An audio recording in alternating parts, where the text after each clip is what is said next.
Well, it's Spokane Mike here, and I'm working on an FC Mazda RX-7, which would be 86 to, I don't know, maybe 88 or 89.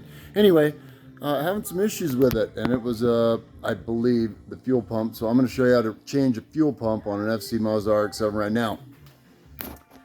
As you can see, here's the back of the car, and you've got different little clips that take off your little.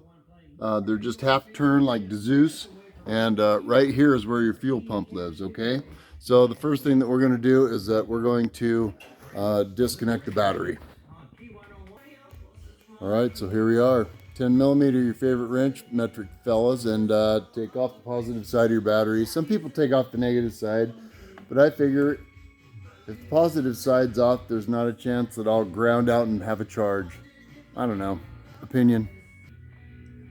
Alright, so here we are, and you can see all I've done is I've taken the plate off and I've just gently pulled the wires, a little grommet through, okay? And now my plan is just, I'm not even going to take the lines off of it. I'm just going to take the bolts out of it around the housing of it there, pull it up, and hopefully put the new pump right on there, and bada bing, bada boom, Bob's your uncle. Stand by. Whoa! Son of a bitch. Well,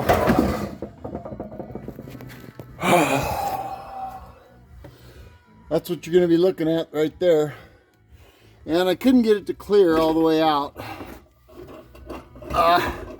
without disconnecting the fuel lines. Although I think I can get away without disconnecting the electrical.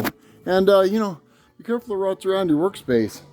Like these giant stock mufflers that weigh 800 pounds a piece. Trip you up on your beer. All right then.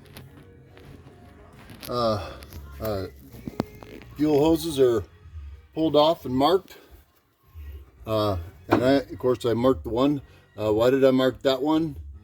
OL, I don't know. Anyway, it'd be that one as I'm looking at it. And then, okay, here we come. Just gently, don't twist, you know, just easy. What are we working with here? Oh, it's coming through. Oh, easy. Don't break your float.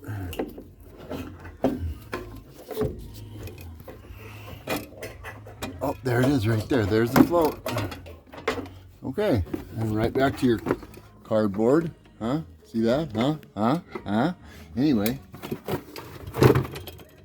Look how nice that screen is on that pump. Oh my gosh. And even just this whole car. Every time I get to another spot in it, and I did drain the fuel cell. Another nice note, an FC has a drain plug. You can drain the gas out of it. No big deal. Just like an old car here. Used to be around here. But yeah, this isn't too bad. The part was, I don't know, under $100. Okay, folks, I'm trying to get a lot more detailed on the videos that I do just for the average person. So what we were looking at here is this pump sits in this given cavity length, okay? I've got the car disconnected. You want to be careful. I don't use my power tools, you know, the sparky turny ones, when I have an open fuel cell. And we're not going to dilly-dally here too much. So when you look at this, you might think, oh, I have to disconnect everything off here at this pump. And I'm saying, no, you don't. Think about it just for a second. This is not hooked up to it. The screen is perfectly fine. I don't think we need to be messing with that. The float is working just fine. What I did is I took the fuel, the hose clamp off, and it's just sitting up here. That's my only wild card that's just sitting around. I disconnected the blue wire, and actually this is sort of interesting that the star washer goes on first, then the brass terminal, then the flat washer, then the nut. That would be the order if you get lost in the minute here. Okay. The other one, it looks to me, would be what could be considered a ground, which is just and it actually does have a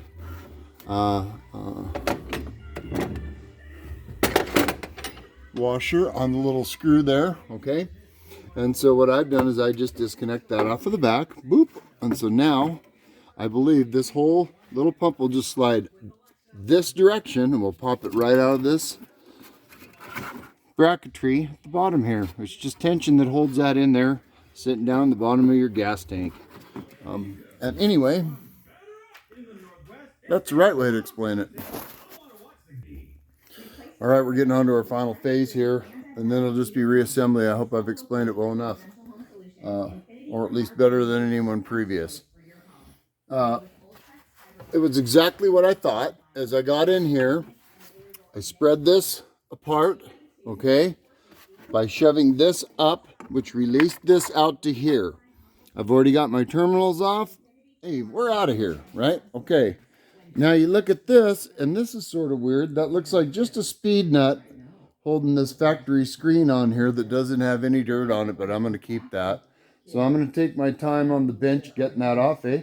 But other than that, all we have to do is reattach these terminals on the bench, back onto this, reverse assembly, put it back in there, and hopefully the next video, this sucker is running.